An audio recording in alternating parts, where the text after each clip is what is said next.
Hi, everyone. Thanks for joining us. We have two wonderful poets with us today, Pam Ward and Sharon Mesmer. Sharon will read first, and then Pam. Sharon Mesmer's most recent poetry collection is Greetings from My Girly Leisure Place, Blue Books, 2015.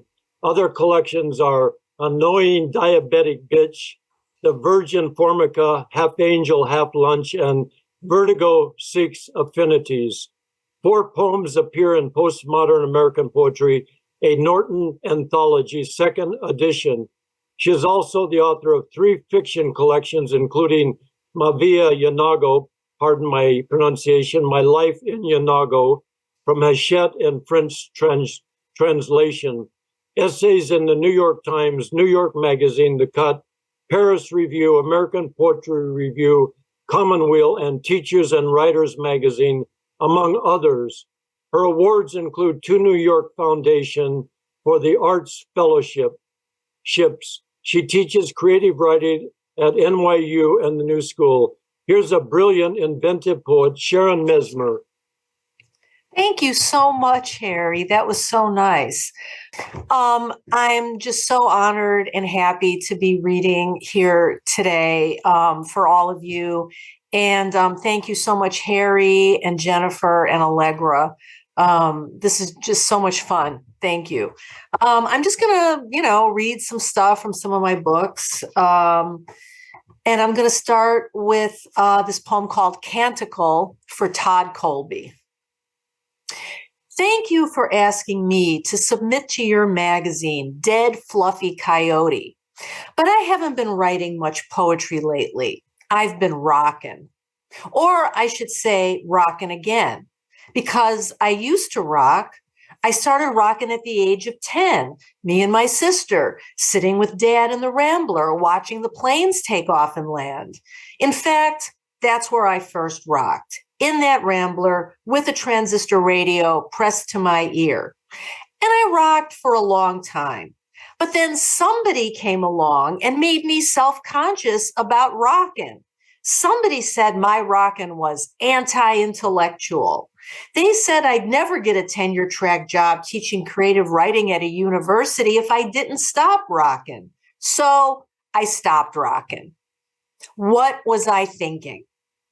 Didn't I understand that, yes, the heavy bombardment was a hellish environment, but also the natural condition of creation?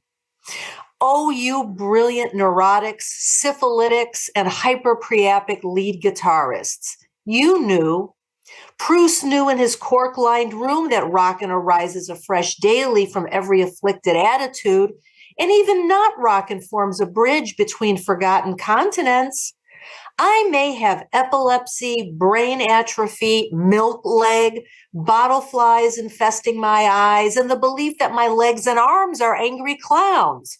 But I'm rocking like a cross between Anna Akhmatova and Dolly Parton, like broken post-Bolshevik teacups and flea markets.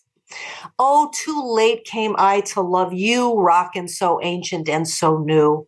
Oh, Lucifer, light bringer, singer of our hymns to failure, cut us loose from our tribal pieties, our forebodings at what this age means, for we shall be known by new names. And if our decency is fatigued, let us eat its meat with similar spoons. Who knows the secrets of the universe? Whether Marilyn Monroe really had 11 toes? Rockin' knows. Like the bone at the beginning of 2001, what befell the beginning just keeps befalling, and something old and mostly forgotten can rock the marginalized 50 million. We're always being asked to do the impossible, and now I'm asking you to rock. I'm begging you to rock. I have no doubt about your faults, but your faults give birth to a dancing star. Sure, harsh carcasses are crisscrossing the pit, souls fluttering up the rotunda like confetti, but joy lurks there. I know, because I've been there. It's hard to get back what's been forgotten, but it's easy to start rocking. And Let's see, what did I pick from this book? This is from my book, The Virgin Formica, with a cover by my husband. This is what becomes us. People don't question wholesale bullshit like they used to. People don't break into song. People don't strike things from the record. Nobody joins the circus. Nobody orders Chinese takeout, opens a bottle of Chianti, and calls that a party. Who chews juicy fruit? Who swabs the decks of poop? Who still believes that every great love is in some measure a terrible mistake? Who still carries within their bodily frame the indelible stamp of their lowly origins?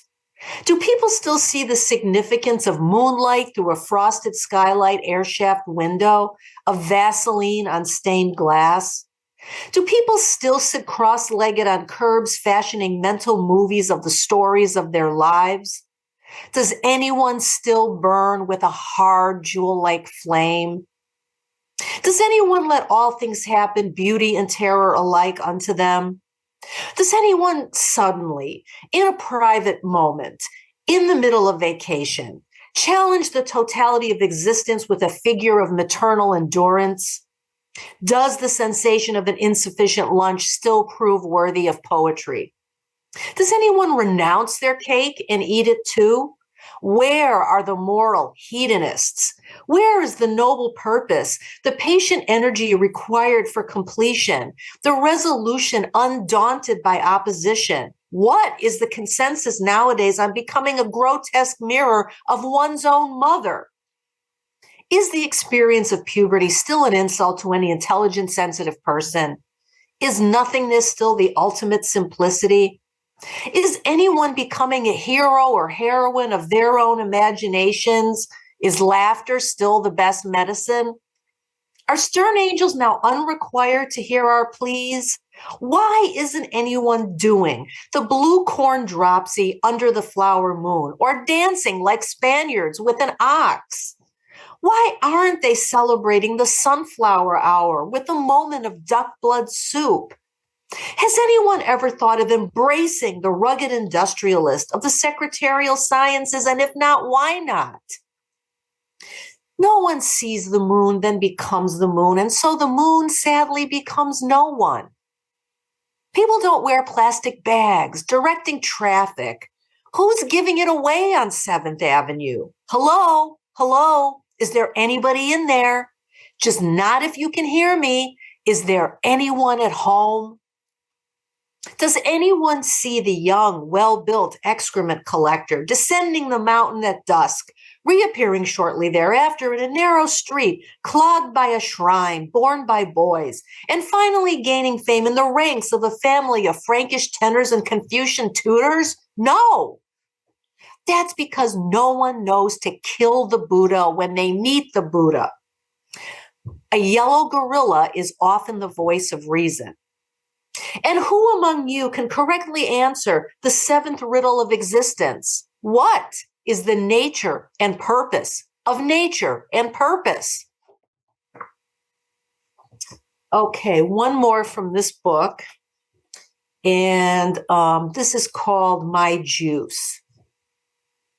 I'm holding my juice, holding my cleanliness. I'm holding my juice in my cleanliness with my spiders, my release, my virginity, and forgiveness. I'm covering you with love in the guise of my juice while cowering in the face of so much confusion. My cleanliness becomes a contusion, and now I'm withholding my juice, withholding my contusion. I'm withholding my juice in my contusion, with my starlight, my dark ages, my dust ruffles and Bibles, and vicious bird foibles in my crawl space. In the absence of juice, a crowd of consorts stinks up my crawl space, and I feel my way blindly toward the Holy of Holies, an old plastic bag wound round a branch, torn and tattered like an old cocoon, where I receive communion in the form of my juice. And now I'm upholding my juice, upholding my communion, upholding my juice in my communion, avoiding the brightly lit palaces for the twilight interstices between Venus and Lucifer, in the coalescence of debris that made the moon, to touch with my most febrile feeler, my most precious, and at the same time, insecure possession.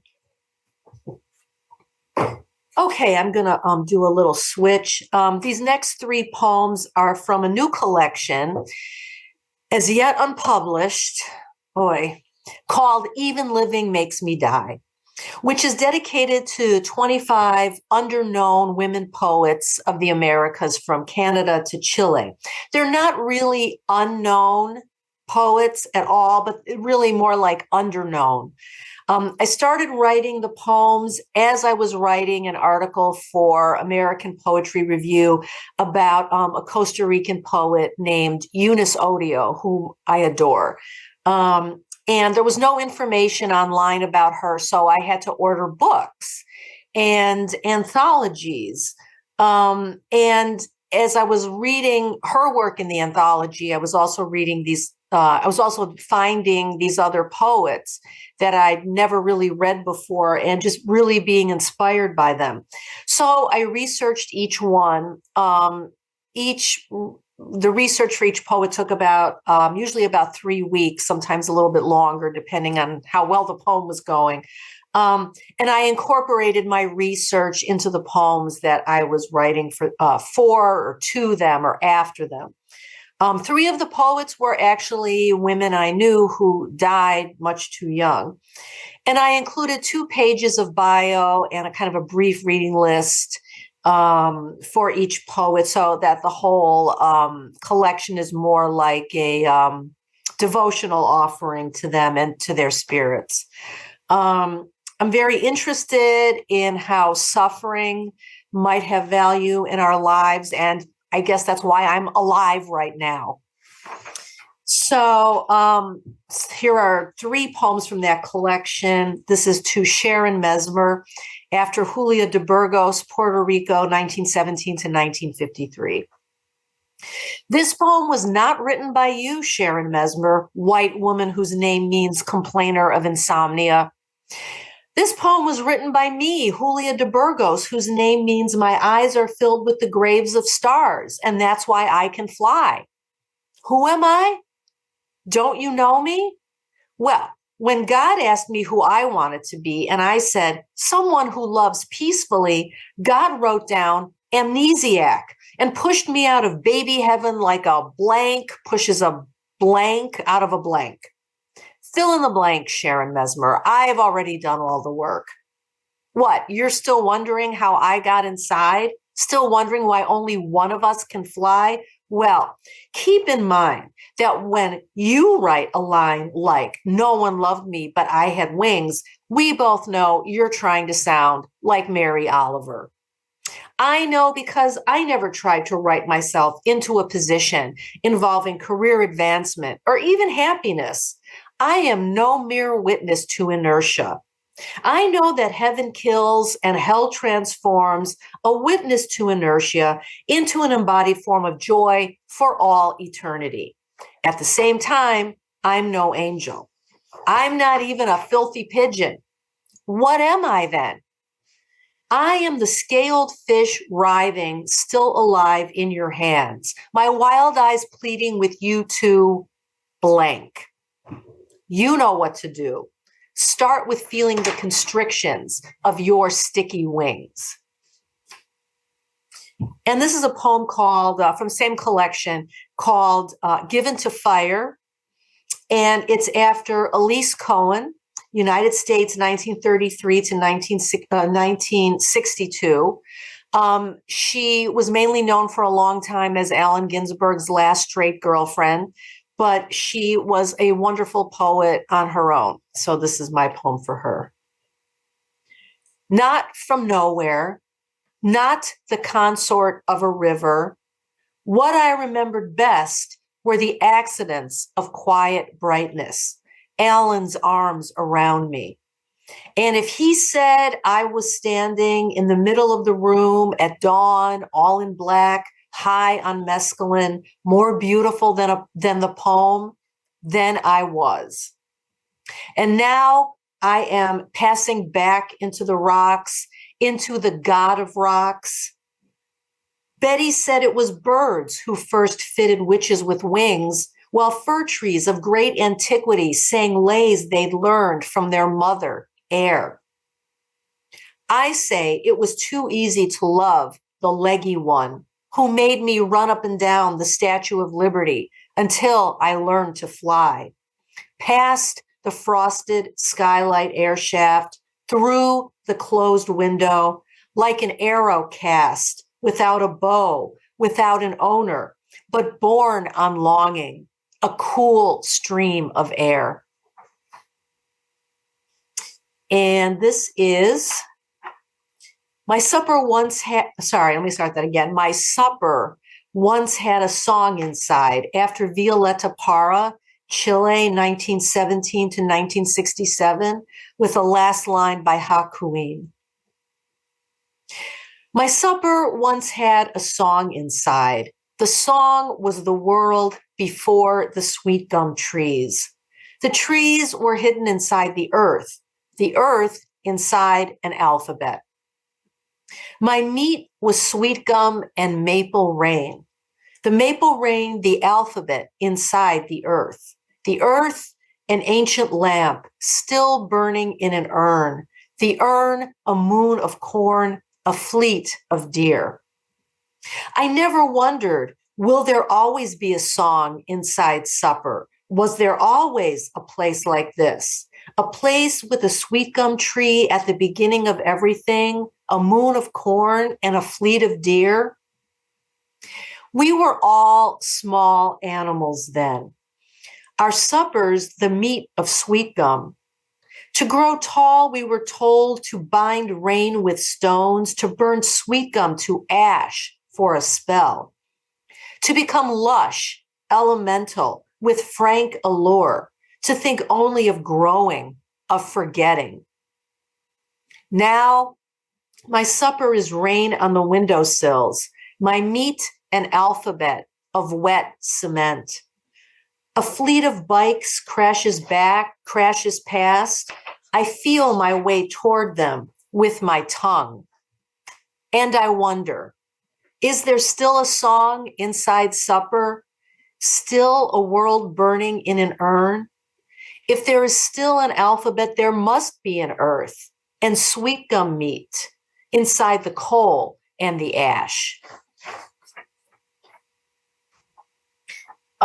These are just two. I like to write rhyming poems sometimes, so these are two poems that rhyme. The first one is called Today on the Subway, My Dead Friends. Today on the subway, my dead friends arrive at their destinations again. Charles and Barbara ride the C to the park. Hillary hurries through Grand Central toward the Oyster Bar restaurant. And there's Joe on the tube solving Sudokus, and Rita smiling, greeting me as she changes from the N to the B. They all arrive. They are all still alive, all really there, not just ghosts of love, longing, and air. And this is called Hex Triplet. It's a sonnet. Also a kind of a cleansing spell because I had been having trouble with a friend. So all the words in this poem, in this sonnet, rhyme except for the last line. Hex Triplet. Have you nourished a friend into a predator? Has that friend become your disapproving mother, standing with arms akimbo atop a ladder? And has that friend plundered your sullen thunder and replaced it with her pumpkin-colored Mother Hubbard, stuffed with underworld uncles and bucket truckers? If so, throw a sand dollar into the waves of the sacred acre, barter your young lover, the starstruck cattle rancher, still daubing ancient red ochre on the cave walls of summer for an older, melancholy shareholder. Lie down with the owl father for an afternoon slumber and awake to find a worm larva clinging to your finger. That larva is the friend you nourished into a predator. If you're reluctant to kill her, get owl father to smother her and let the beneficent planetary transits begin. That was a mean poem. I realized that. So I'm just going to read two poems that I wrote while I was part of the Flarf Collective. I'm basically going to read three more poems.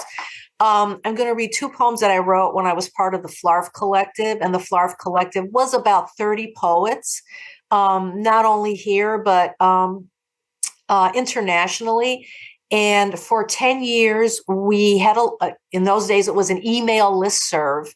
And we wrote poems from Google search results.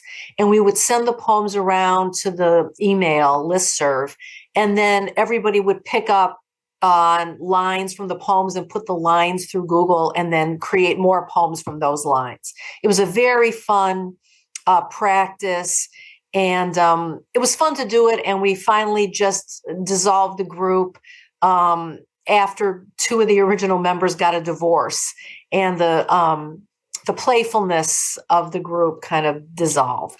So I'm just going to read two poems. This is called, and these are from Google search results. So sometimes they make sense and sometimes they don't. This is called, I Love Your Hamburgers. I love your hamburgers like fat salamanders rising from the fire. Your hamburgers like tiny baby monkeys cuddling kittens, cuddling hummingbirds, a live trilobite orchestra on Naked Cuddle Monday or making a sex tape Saturday, our sweaty flesh reeking of estrogen and cigarettes. Yes, I am an introvert, but I am talking about how your hamburgers taught me karate. And now I'm fighting shoguns in Japan. This 88-year-old super chill lady investor loves your hamburgers, and she wants you to bring your dull, vulnerable armchair and purple lemons of despair to the history of identity as arrangements of letters written on a window of a train, speeding out of view on a damp afternoon where the fiscal field becomes a Labor Day parade for alien gentlemen of the Electoral College and their dark grief manifesting as apples, as jam, as apple jam hamburgers. And this is, this next one is from this book, my most recent book called Greetings from My Girly Leisure Place. There it is. Bloof Books 2015. This is called Build This Chariot. Also from Google search results. Build this chariot. Build it now. Build it with a syrinx redolent of poppers. Build it by flooding the continental hem with vino tinto and bacalao. Flood it now. Flooded with shredded clinic morsels in a basket, appropriated from its original clock out function as you clock out shredding now. Your name is Cloud. You farm a cow in fields rife with horses. You wipe your mouth a lot. You cup. You run hard, go long with hits in a wild west, giggling and ratcheting and releasing weevils built of bricks. Thick set and generous, your brick nuts activate the nuts inside my woodwork, which I dap beside you. I dap there now. 'Cause I aim to come correct, siphon the derelict chamber with looting as I lope. Because it's a perimeter. It's a mitzvah. When building strips come incessant with bulbs and strange waiting and building and more building, and we together build this chariot, build it strong and strange with necks and squeaks and flood it with shredded clinic morsels. We build this chariot. We build it now. Okay. I guess I'm just going to read two more. This is called Little Dog at the End of the Rainbow. And I seem to really like to write poetry about writing poetry. I know that's boring to a lot of people, but I don't know. I just do it. So this is Little Dog at the End of the Rainbow. That's enough, little dog. Don't push, little dog. Stop pushing me where I don't want to go. Into this tiny room where John Keats died. A month ago, I had no plans to be in Rome, but here I am, and there you are, nipping my heels with your chihuahua teeth, strafing my ankles with your tiny sharp claws. Looks like another summer of bloody feet. All the Band-Aids and Walgreens can't cover my scars. I wanted to lounge outside in the sunshine, drink a cool vino bianco and some outdoor enoteca, the light through the spring green leaves flickering gold in my glass. Instead, you wound your invisible little body around my sandals and pushed me past the Piazza di Spagna, past the happy dancing waters of the Fontana della Barcaccia, past the fat pots of fuchsia azaleas glinting amid the sea of tourists, and up 3 flights of narrow stairs into this dark, small death room. But why am I surprised? You've done this to me my whole life. 44 years ago, I was making good money as a secretary when you, tiny Cerberus, pushed me into poetry. Did you know the Italian word stanza means room? Thanks to you, I wrote myself into a tight stanza. Like Keats, who spent his final days staring out this window, I couldn't leave. Yes, he had tuberculosis, but he also had poetry and, I suspect, his own little animal who stopped him from being a doctor and curing his own TB. Yes, I know he didn't want to be a doctor. And no, I didn't like being a secretary. I hated being a secretary. And yes, I do love poetry, but you never seem to understand that with my working class background, I need money, not poetry. How long do you want me to keep staring at the deathbed? There are 3 people in this tiny room now. It's really close in here. It smells like what everybody ate for lunch, Italian food. Maybe you'll understand if I speak Italian. Basta poco cane, no spingere poco cane, vaffanculo mio cagnolino. What is your name anyway? I used to know, but I forgot. I'd like to know what Keats called his version of you, poetry will be the death of me. In a poem I wished I'd written, Delmore Schwartz called his friend the heavy bear who goes with me. And also in the same poem, crazy factotum, swollen shadow, stupid clown, central ton of every place. That's damn accurate. I bet you're all in some kind of club. Oh, I should have thrown a bucket over you long ago, drowned you like mean people drown kittens. Little dog, were you Emilio Fabro? I have a feeling you spent a lot of time with Ezra Pound. I can't see you anymore, Fido, but I know you're here. And I know if I could see you, I would see you jump right up on Keats's mattress, this expensive green and white striped silk mattress that Keats certainly did not die on, and lick my face. Right now, you are probably licking his ghost face. That might be nice for him, actually, because his friend Severin wrote that the poet would sometimes, quote, weep when he awoke and found himself still living. You know, I've done that. You know, because you were there, always pushing me into the most distressing situations. You pushed me into that record store when I was 15 and made me fall in love with the owner who was 11 years older than me. Yes, he was a great first boyfriend, despite the statutory rape aspect. But then 3 years later, he died. And I tried to kill myself by getting so drunk behind the shed aquarium, I wouldn't notice I was walking into Lake Michigan. But I wasn't so drunk.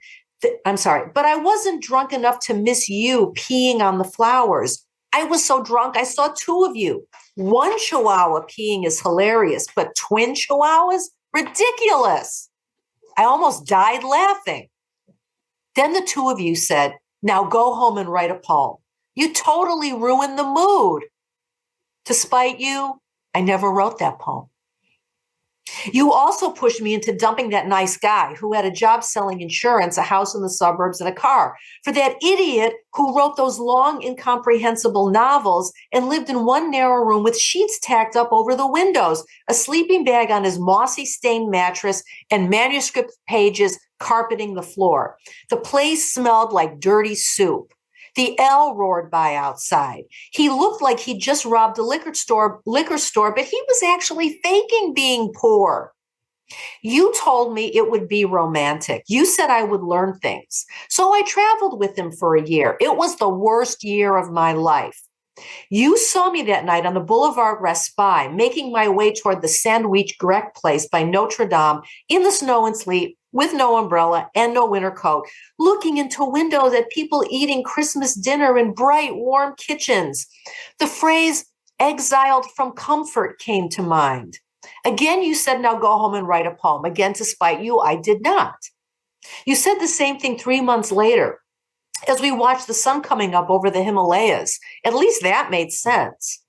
And you said it again the night I slit my wrist. I spent 5 hours alone in the emergency room. Little dog, you walked me home. It's been years since I could see you, but I remember what you looked like. You showed up one spring morning in my front yard under the big evergreen planted by my grandfather when he first came over from Poland.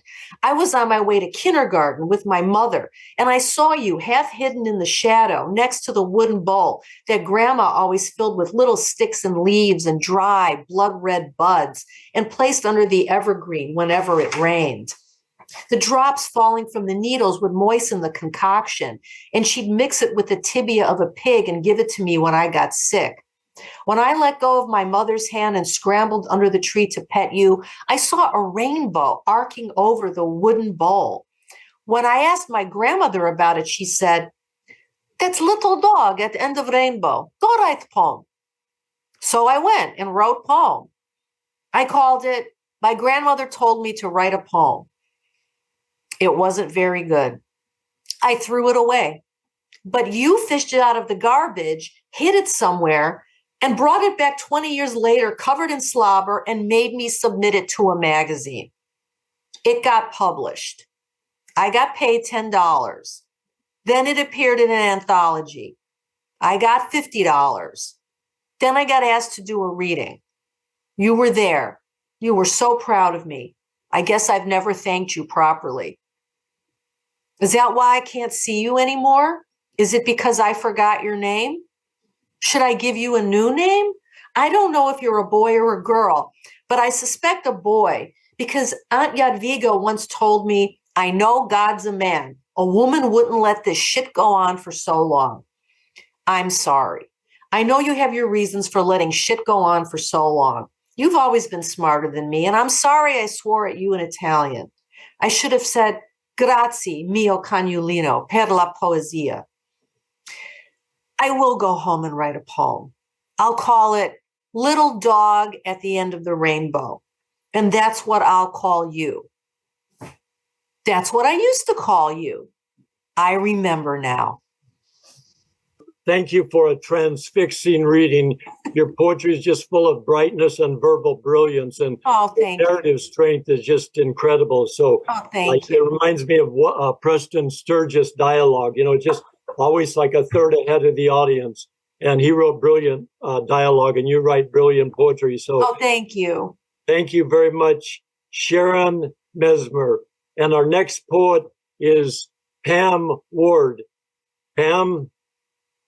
I just wanted to read in honor of the people that lost their homes in the Eaton fire, and for something, kind of focused on Black History Month. And I have a family that long time been in Pasadena. So this is called Water Hose Man. Don't cry for Victor Shaw.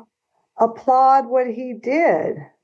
A Black man who faced the infernal with only a garden hose in his fist, his gaze set on the abyss. Victor fought like any man inside a war, protecting what his forefathers bled out to get, and held steadfast for 55 years.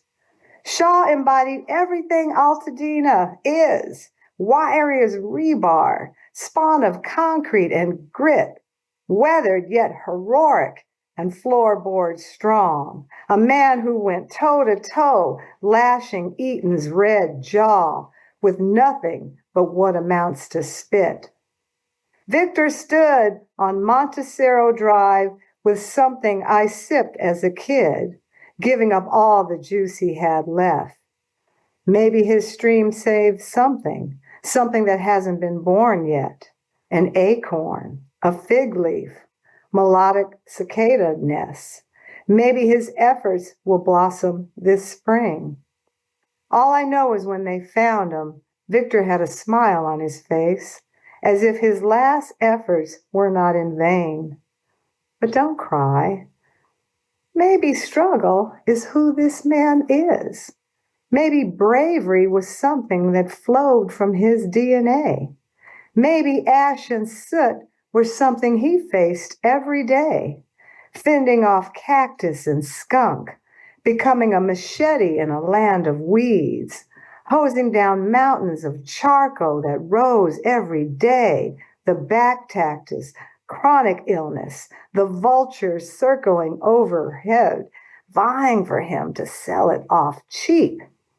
But some fights are worth a shot, be it your family or the entire block, even if the deck is stacked, even if you burn both your ears, even if you give everything all you have and all you sweat out comes through your skin, holding on, holding the last weapon you possess, even if it's just a water hose in your hand.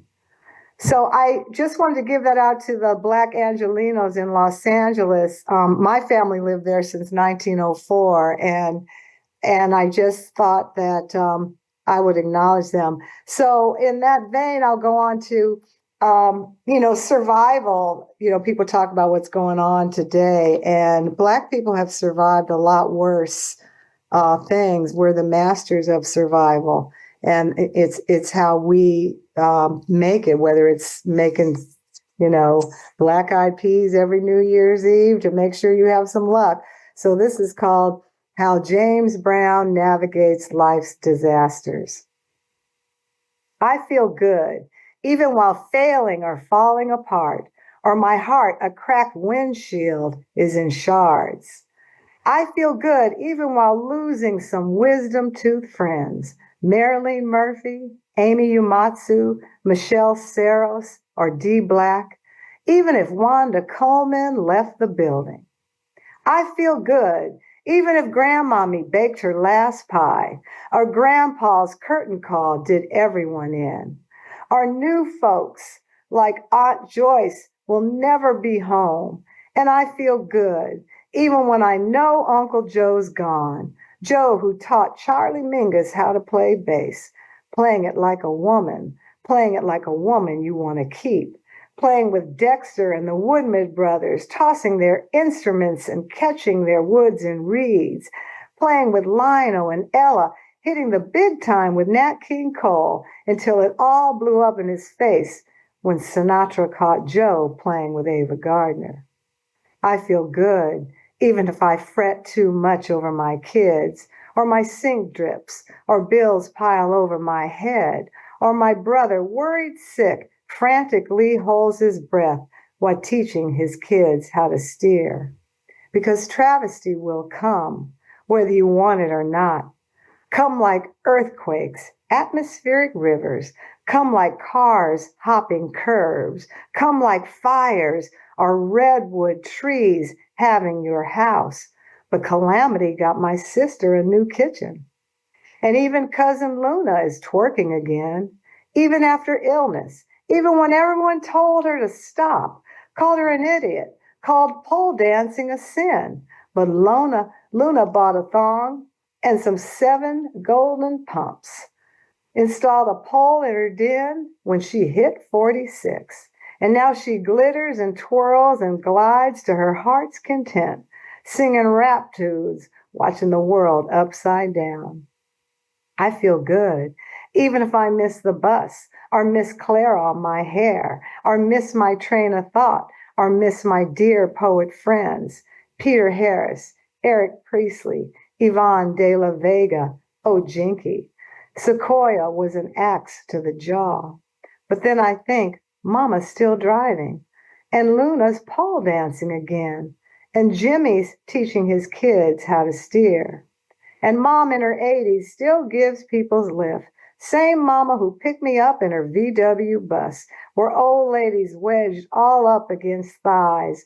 Myrtle, Maud Simmons, great-grandma Frances Comfort, and Mom, a child of Watts, who gave Rhodia her broken cups. A child who watched a man build a monument in his yard, building from nothing, building like a woman builds a family from junk, brick by brick, wire by wire, rock by rock, building from memory, building while barefoot or only in socks, untangling our rebar, turning our pain into art, living while bailing your husband or your mother or father one by one, dying, but taking Aunt Bernadette to the mall, circling buildings one last time so Daddy could see his Watts library he designed, filling our car with Jimmy, singing low or Mariah Carey high, singing while living or dying inside, mimicking James Brown lyrics, sounding just like he did. I feel good, so good, so good. Thank you. Any questions? No, just I know you can't hear me, Zoom world, but I always try to acknowledge that you're out there. All right, speaking of my dad, who did design the Watts Library, my mom did help Simon Rhodia build the Watts Towers. Her and her sisters used to always give him stuff because they lived right there during the time, and Rhodia would build it up, and then you'd go the next day and the tower was completely gone. And it was because he kept building it until he thought he got it right. And so it would go up 40 feet and come down 20, and, it was really fun. But anyway, this is called fracking, and it's based on the Baldwin Hills Dam disaster. I also lived in the Baldwin Hills, Lamert Park area for a while. Fracking for Daddy. Maybe the front steps go, or the hallway wall cracks, or the floors never match up again. A rugged seismic shift, sounding like Dad putting his bug in fifth, causing our shoulders to rear up and back. Daddy got trapped in his Volkswagen during the Baldwin Hills disaster. Mom said he slid from La Cienega all the way to Fedco, killing the V-dub for good. I remember our rides, Slauson, Pasadena, or Watts, taking the 10 to the Harbor Freeway, hearing streets chirp like crickets from all those failing bad brakes like cars that won't start, or jobs that don't pay, or a man trying to make it home, trying to keep his family at bay, in a city that feels like fracking, like boring a hole in your brain, living in Los Angeles, sink or swim. So I don't know if people know, but the Baldwin Hills Dam disaster happened in like the 60s and 63, and it was a big dam that was constructed on the top of Baldwin Hills, and it contained a reservoir, and it just busted. And, all these scientists told them not to build it up there. And so it flooded, 277 homes were lost, 5 people died. So it's kind of like this big war. So this is called Trojan Horses and Other Homemade Wars. It's kind of a new poem. Whenever I went to Costco, I bought condoms for my son. I never said anything, never made a drawn-out speech. I figured the Trojans spoke for themselves. One day I came home to this girl hidden in his room. Chin to chin, they sat watching TV. Even if he didn't, I knew why she was there. The next day, laying barefoot, she painted her toes, a shade that made canaries proud. I got you a bottle, she told me. Unfortunately, my smile translated to consent because the next day she bought me a putrid vial just for me. Well, I thought, at least she ain't stingy. As weeks morphed to months, I prayed that she leave. But with the door closed, I heard her shriek to Judge Judy, followed by a laugh of the criminally insane. I thought I was going crazy. Every day was the same. Soon as my husband left, she appeared. As her suitcase-sized purse bred underneath the bed, I wondered if one Costco box was enough. I should have spoken up sooner, especially when a Cavassier bottle appeared. But as a stepmom to a full-grown son, I didn't want to rock any boats. My motto was more like, who wants cocoa? The next day I woke to the microwave beep and running feet down the hall. I watched her saunter into the kitchen, peer in the fridge, opening a cabinet, helping herself to whatever she wanted without a word. Maybe it was her laugh or all the liberties she took, but that day I finally snapped. I didn't care if I caught him buck ass. I didn't care if I caught him in the middle of the act. I just barged right in and didn't look back. Oh my God, she says, this is so good. He told me you could cook. She made ravenous fork jabs, maddening gulps and slurps. I swallowed the compliment hook, line, and sinker. Everyone has their weakness. 2 months later, she rolled a new bike down the hall. I'm hiding my son's gift here so he won't see it, she said. A son? Where was he while she laid up here? After that, I admit I was done.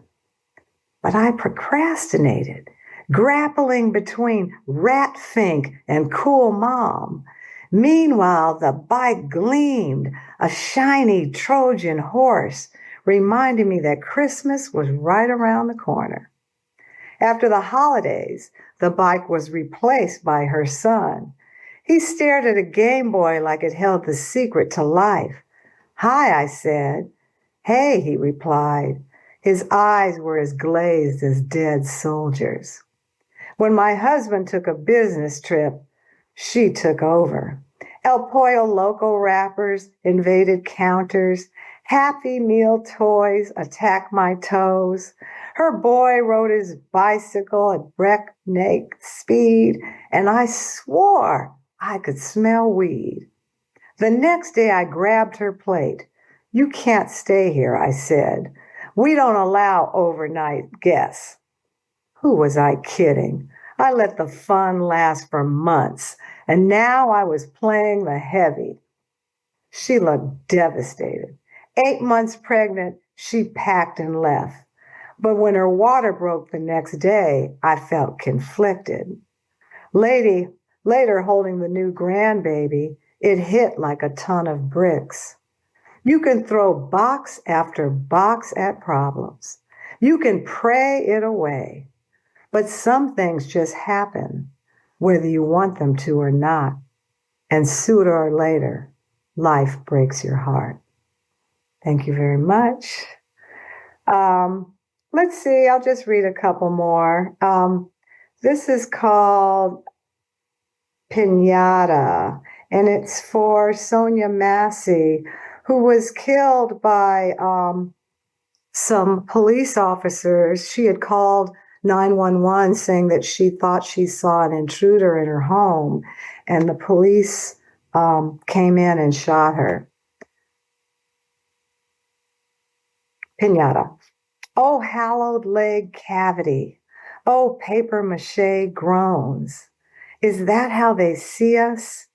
useless ornaments you want to punch, a tired, discarded vessel whose days are numbered and worn like textbooks in poor, crowded schools. Oh, last birthday party. Oh, base hit to Mars. Sending mamas to funeral parlors. Making flowers rumba at morgues. Oh, piñata. Oh, magnet of bats, fists, or guns. I see all your glitter. I see their hunger in yards. A lawnmower craving more tongues.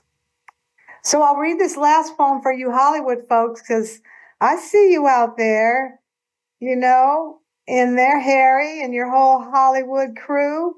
And this poem is for you, my mom, my grandfather, my uncles. We're all from an old Black Hollywood family, and even in the 20s in Hollywood. What is it called? ASCAP. My uncles started that so that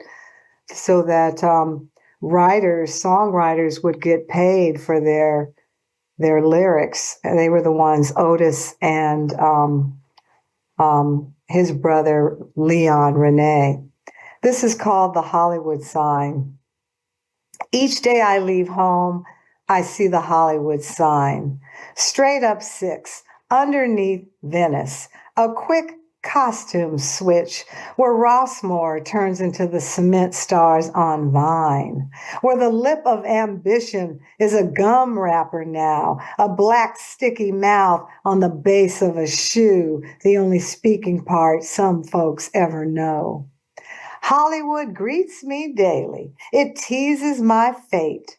Makes me think of Grandpa playing in Murrietta, telling me Robert Blake was the nicest guy, but definitely the type to off his wife. And how easily the scene could change in our own living room if Grandma didn't stand up and put her foot down when Grandpa tripped and almost ran off with Dorothy Dandridge. The sign, bright and clean, screams the word Hollywood at my car. A command, a noir curse, a drill sergeant barking Marines, smacking me silly, yelling at me, hey, stand up straight. A verbal checkpoint Charlie, a literary Star Trek fleet, holding the whole porn industry from seeping back into LA with only 9 letters, a few nicks from Sky.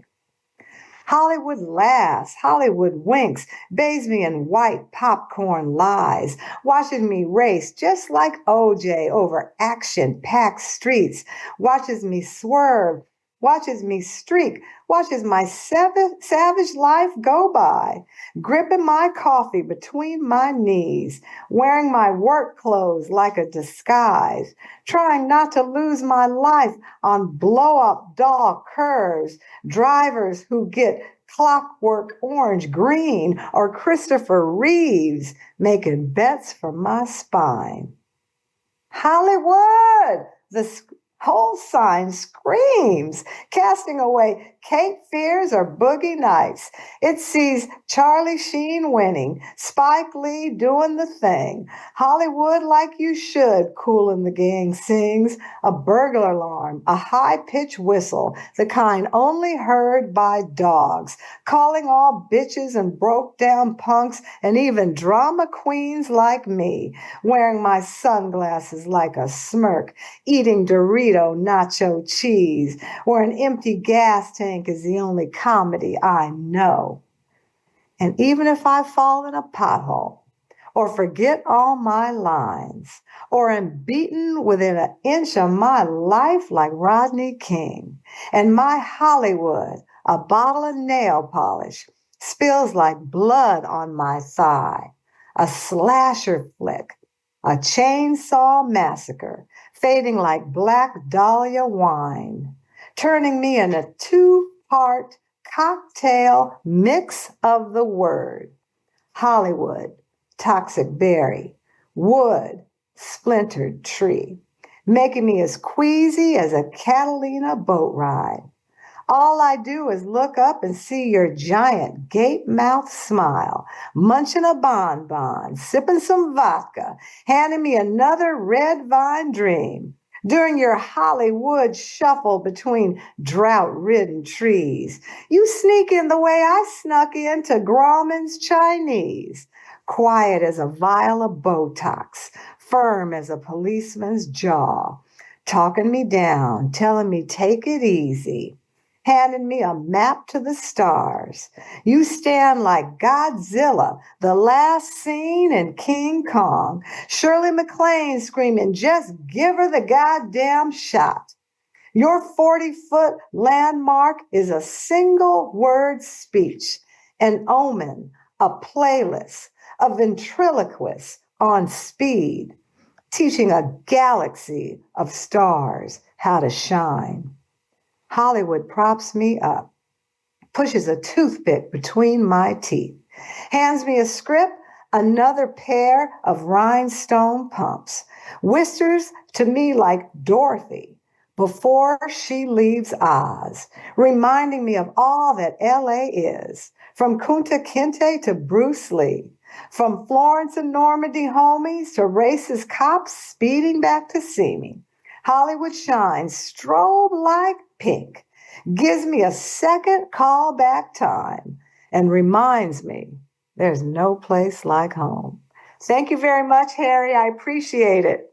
I love your poetry, Pam. You're just your poetry sings. You lift me up.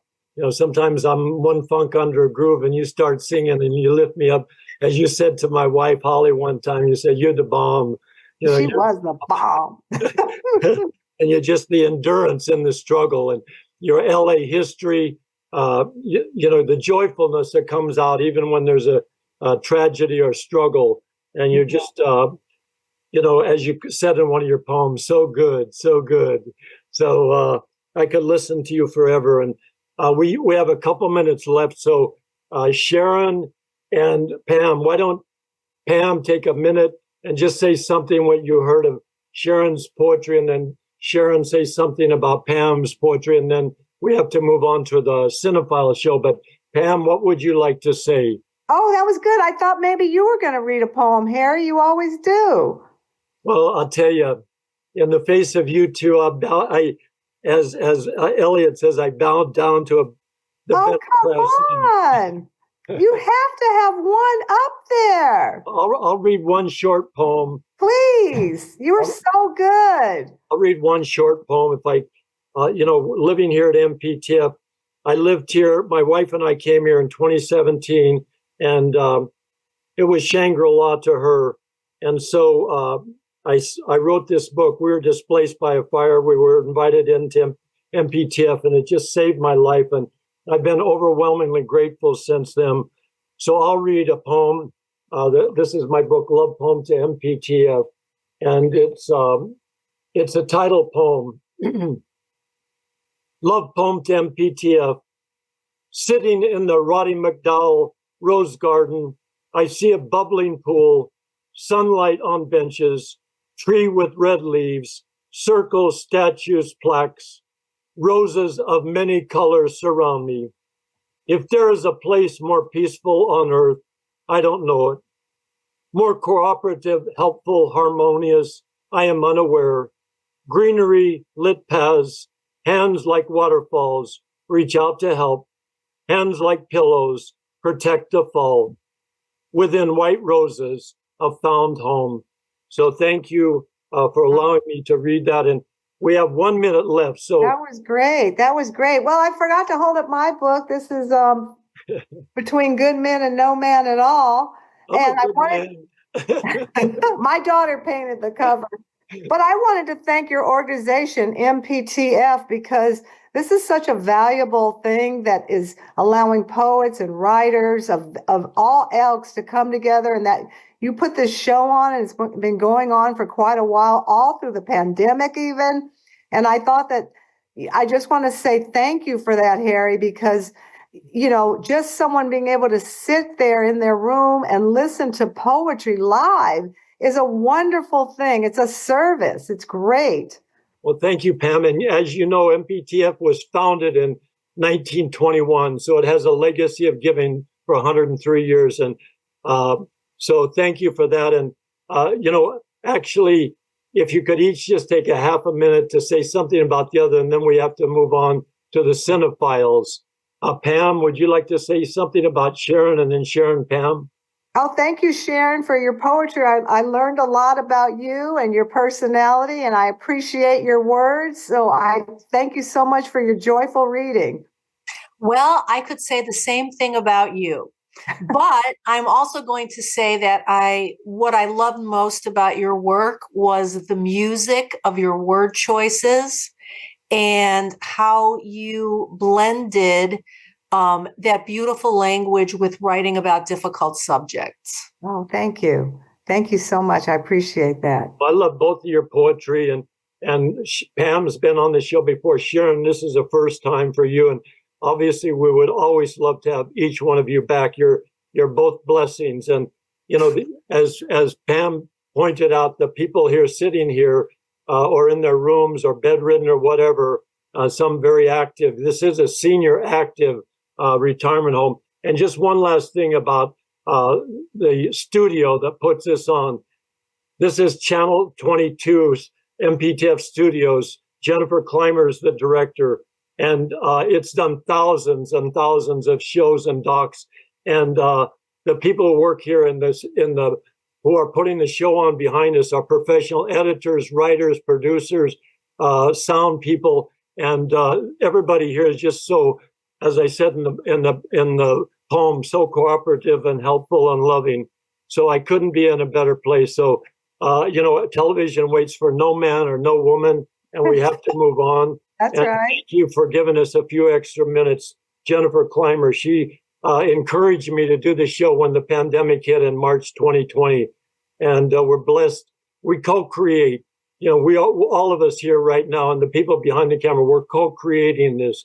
And so thank you once again, Pam Ward, Sharon Mesmer, and here's our wonderful director, Jennifer Clymer.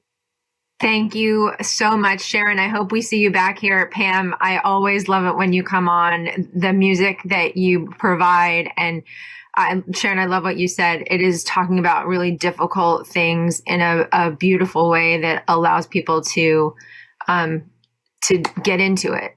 And thank you. We are going to move on to the cinephiles, but please join us again next week for Harry's Poetry Hour. Harry, I'm going to welcome the cinephiles in as you tell us what's happening next week. Next week, we have two wonderful poets, David Trinidad and Susan Buffum, and they're great. So thank you once again, and adios, amigos. Harry, thank you. Thank you.